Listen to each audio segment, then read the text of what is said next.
میری بہویں ڈرامے کی نیکسٹ ایپیسوڈ بہت انٹرسٹنگ ہونے والی ہے۔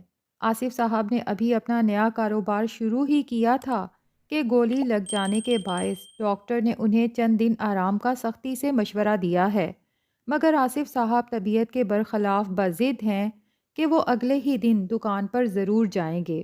دوسری طرف امبر بیگم دو ٹوک انداز میں اپنا فیصلہ سنا دیتی ہیں کہ جب تک آپ مکمل طور پہ ٹھیک نہیں ہو جاتے آپ کہیں نہیں جا سکتے، اور جب جائیں گے تو میں بھی آپ کے ساتھ ہی دکان پر جاؤں گی۔ آصف صاحب حیران ہوتے ہیں کہ امبر بیگم کو دکان پر جانے کی ضرورت ہی کیا ہے، مگر امبر بیگم صاف کہتی ہیں کہ اب انہیں کسی پر بھروسہ نہیں رہا۔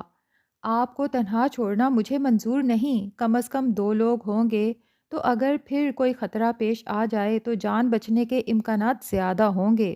ادھر شاہویر اور آریان دونوں پریشان ہیں کہ ابو اس عمر میں بھی آرام کی بجائے کام میں لگے ہوئے ہیں۔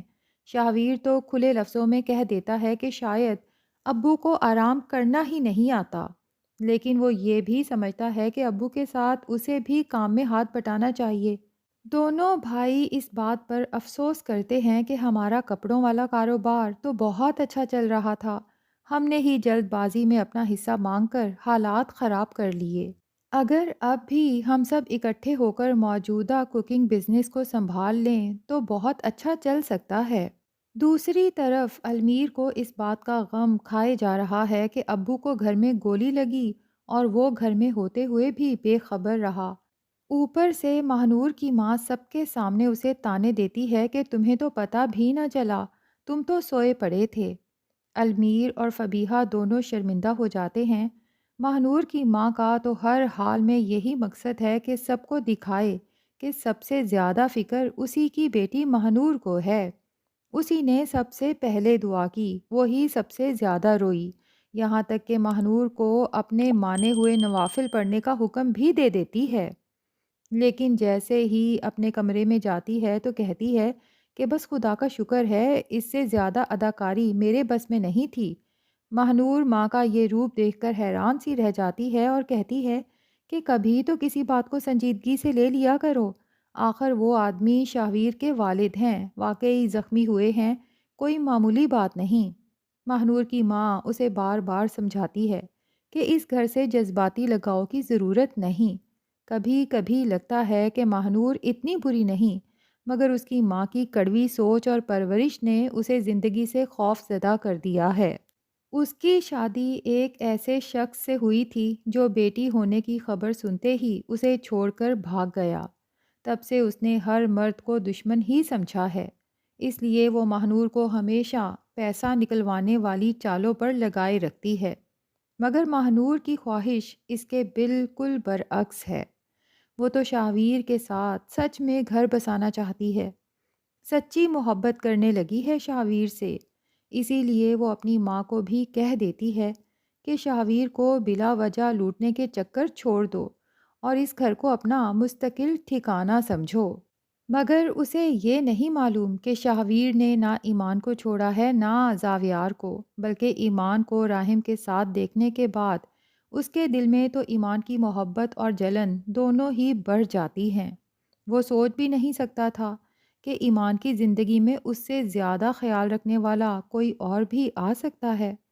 اسی لیے وہ کبھی بہانے سے زاویار کی خیریت پوچھنے کے لیے کال کر دیتا ہے اور کبھی کوئی اور بے مقصد بات کرنے کے لیے، لیکن ایمان کے دل میں اب شاہویر کے لیے کوئی جگہ نہیں رہی۔ ایک بار جس نے دھوکہ دیا ہو اس پہ دوبارہ آخر بھروسہ کیوں کیا جائے؟ اس کی نوکری بھی اچھی چل رہی ہے، ترقی بھی مل رہی ہے، اسے شاہویر جیسے کمزور سہارے کی اب کوئی ضرورت نہیں رہی۔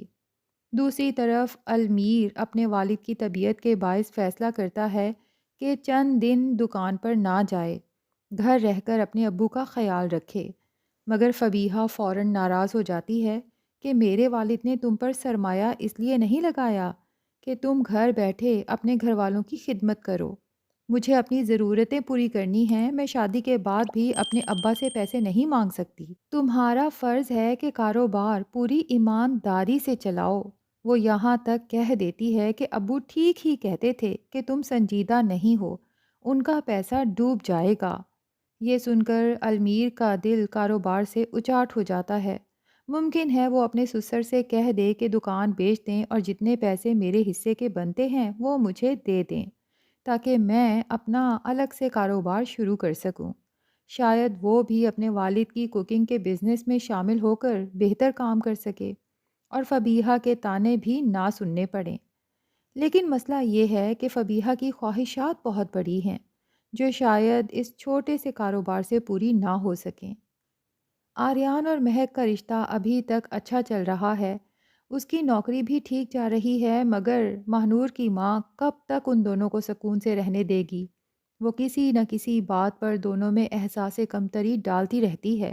گھر میں ہر شخص سے الجھنا جیسے اس کا معمول ہے، جیسے فبیہہ کا سارا مٹن کھانا اور بعد میں فبیہہ کے شور مچانے پر عنبر بیگم کا الٹا اسے روک دینا کہ زیادہ بحث مت کرو، باہر سے کھانا لے آؤ۔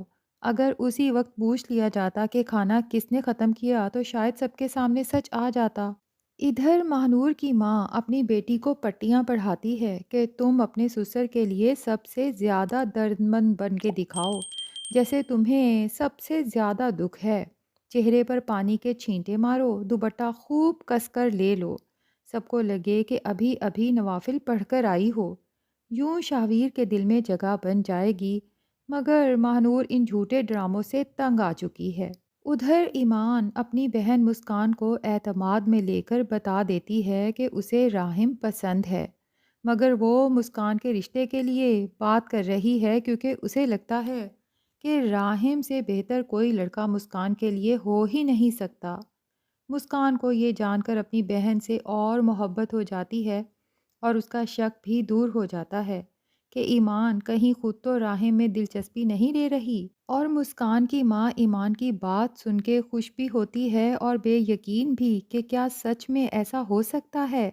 راحم تو ہمارا دیکھا بھالا بچہ ہے اور ماشاءاللہ بہت ہی اچھی تربیت ہوئی ہے۔ دوسری طرف راحم بھی فیصلہ کر چکا ہے اور اپنے گھر والوں سے صاف کہتا ہے کہ میرے لیے کوئی اور لڑکی دیکھنے کی ضرورت نہیں ہے، اگر تو میں شادی کروں گا تو صرف مسکان سے کروں گا یا پھر شادی ہی نہیں کروں گا۔ راحم کے ماں باپ تو خود مسکان کا نام سن کے بہت خوش ہوتے ہیں کیونکہ راحم کے باپ مسکان کے فادر رفیق صاحب کے دوست بھی ہیں اور کہتے ہیں کہ بھئی ہمارے دل میں یہ خیال پہلے کیوں نہیں آیا۔ اب صرف مہک ہے جو راحم اور مسکان کی شادی کے خلاف ہے، لیکن لگتا یہی ہے کہ راحم کی ضد دیکھ کے مہک کو ہتھیار ڈالنا ہی پڑیں گے۔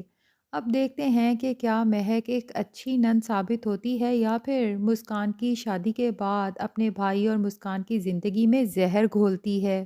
ویسے ناظرین، آپ کو مسکان اور راحم کی جوڑی کیسی لگی کمنٹس میں ضرور بتائیں۔ ہمارا ریویو پسند آیا ہے تو ویڈیو کو لائک، اور اگر ابھی تک ہمارے چینل کو سبسکرائب نہیں کیا تو پلیز جلدی سے سبسکرائب بھی کر دیں۔